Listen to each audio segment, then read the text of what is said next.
का रुख कर लेते हैं। सत्या, अब जब दोनों ही दल यहां पर जीत का दावा आपके पास करते नजर आ रहे थे, कुछ लोग बोलने से भी बच रहे थे, आप मतगणना केंद्र के बाहर हैं, क्या कुछ स्थिति है वहां पर? देखिए, अगर हम दोनों दल की बात करें तो दोनों आपस में जीत के ही दावा कर रहे थे। हम चाहे कांग्रेस की बात करें या बीजेपी, निर्दलीय भी कर रहे थे, लेकिन यहाँ पे रुझानों पे स्थिति स्पष्ट दिखाई दे रही है कि कांग्रेस जो है आगे बढ़ रही है। यहाँ पे देखिए, पूरा कांग्रेस का ये है लगा हुआ है पंडाल। यहाँ पे गृह मंत्री ताम्रध्वज साहू भी यहाँ पे मौजूद है। उनसे समझते हैं कि क्या प्रदेश की स्थिति है और रिसाली की। हम सबसे पहले आपसे रिसाली की स्थिति जानना चाहेंगे, क्या स्थिति है अभी रिसाली में? अभी कांग्रेस के बढ़त का है अभी तक। बाकी पूरा परिणाम आने पर कितना बढ़त है, क्या है, वो पता चलेगा, क्योंकि अभी जो प्रारंभिक जानकारी आई है उसमें 10 कांग्रेस जीत चुकी है और एक बीजेपी, एक निर्दलीय, एक बीजेपी, ऐसा जानकारी आया है। बाकी बढ़त जो है 8-10 में बढ़त कांग्रेस का जानकारी आया है। अब उसके बाद 1-8 घंटे में क्लियर होगा क्या स्थिति है। मतलब 10 सीट आप लोग जीत चुके हैं अभी स्थिति में? हाँ, 10 सीट जीत चुके। अगर हम भिलाई की बात करें, जामुल की बात करें, बीरगांव की बात करें, तो वहाँ क्या स्थिति है? चरौदा की खासकर सभी तरफ कांग्रेस का बढ़त है अभी तक की जानकारी में, और बहुत अच्छे मतों से, बहुत ज़्यादा संख्या में पार्षद आगे भी हैं और जीत भी रहे हैं सभी नगर निगम, नगर पालिकाओं में। बीजेपी आरोप लगाते रहे हैं कि कांग्रेस ने कुछ काम नहीं किया है, नगरीय निकाय चुनाव में जो जनता है उनको दिखाएगी, लेकिन यहाँ तो उल्टा पक्ष पड़ रहा है। हम लोग पहले ही बोले थे कि पहले जो चुनाव हुआ उसमें भी सभी तरफ कांग्रेस ने जीता, और 3 साल में हमारे मुख्यमंत्री माननीय भूपेश बघेल जी ने और लोगों ने जो काम किया है, सरकार ने जो काम किया है, उसका सकारात्मक परिणाम आएगा और वो आ रहा है। जनता इस बात को बखूबी समझती है कि कौन बात करते हैं और कौन काम करते हैं। काम हम लोगों ने किया है, उसका परिणाम आ रहा है, ये बहुत अच्छी बात है।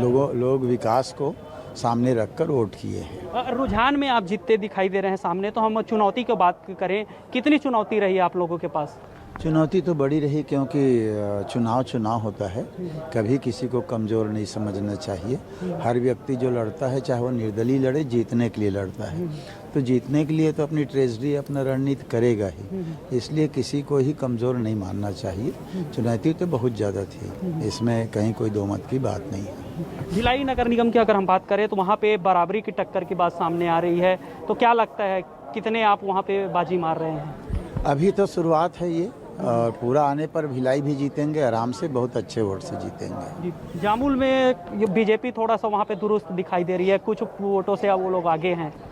अभी क्या होता है कि अलग अलग वार्ड में 3-3, 4-4 बूथ रहता है, तो कोई एरिया किसी क्षेत्र होता है, कोई एरिया किसी क्षेत्र होता है, तो उसके अनुसार वोट का होता है। लेकिन जब पूरा 4-5 जो भी होगा वार्ड के हिसाब, वो सब जब निकल जाएगा तभी पता चलेगा कि वहाँ स्थिति क्या है। जी, अगर हम बीरगांव की बात करें तो बीजेपी पूरी ताकत झोंक दी थी। वहाँ पे तमाम जो हैं उनके विधायक हैं, पूर्व मंत्री हैं, उनको वहाँ पे लगाए थे, उसके बाद भी स्थिति क्या कहेंगे इसको लेकर?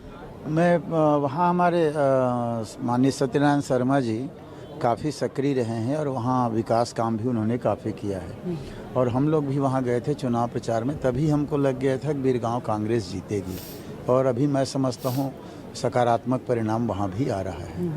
लोकतंत्र का बड़ा त्यौहार है ये, स्थानीय चुनाव का सरकार के लिए है, तो जनता को क्या कहेंगे, क्योंकि रुझान में आप आगे हैं? जनता को यही कहना चाहूँगा कि आपके इलाके में जितना विकास काम हुआ है, उससे अलग हटकर अब सामने और क्या क्या उनकी समस्याएं हैं, उनकी जानकारी सही ढंग से देंगे तो हम लोगों को काम करने में सुविधा होगी। वैसे भी पार्षद अपने वार्ड में घूमेगा, जानकारी बटोरेगा, लाएगा, तो उसके अनुसार विकास जब करेंगे तो जनता का विश्वास और बढ़ेगा, उनको सुख सुविधा मिलेगी। तो जनता को मैं कहना चाहूँगा कि आप लोगों ने जो आशीर्वाद दिया उसके लिए बहुत बहुत बधाई और शुभकामना। पर बीच बीच में हम सबको हमारी गलतियां भी बनाते रहें और हमें सुझाव भी देते रहें, ताकि हम लोग अच्छा काम कर सकें। एक अहम सवाल ये भी है कि आप यहाँ से विधायक हैं रिसाली से, और इसका कितना असर देखने को मिला इस चुनाव पे? मैं लोगों के बीच जाता रहा हूँ, मिलते रहा हूँ, तो लोगों का आशीर्वाद मिला है मुझे हमेशा, और मुझे लगता है कि उसका भी एक परिणाम आया कि हम जनता से लगातार मिलते रहे, उनके समस्याएं जानते रहे, काम करते रहे, तो निश्चित तौर पे उसका फ़ायदा तो हुआ है। एक चीज़ और आपसे जानना चाहेंगे, क्योंकि अब रुझान में लगातार आगे बढ़ते जा रहे हैं और आपके प्रत्याशियों की भी जीत हो रही है, आप लोग प्रत्याशी चयन की क्या प्रक्रिया अपनाए थे? जीतने योग्य प्रत्याशी हमारा पहला था, और उसके लिए माननीय मुख्यमंत्री का जो निर्देश था उसके अनुसार पहले पर्यवेक्षक भेजे गए थे, वार्डों में जनता से राय लिया गया था कि कौन क्या होगा। फिर उसके बाद में उसको सर्वे भी कराया गया, फिर प्रभारी मंत्री ने अलग से किया, लोगों से राय मशवरा किया, और इन तमाम चीज़ों के बाद फिर टिकट वितरण किया गया था। तो देखिए, बातचीत से स्पष्ट है कि यहाँ पे जो कांग्रेस रुझान में आगे है, चाहे हम बीरगांव निगम की बात करें, चाहे निकाय क्षेत्र की, तो चाहे हम रिसाली की बात करें, तो सभी और यहाँ पे कांग्रेस आगे दिखाई दे रही है।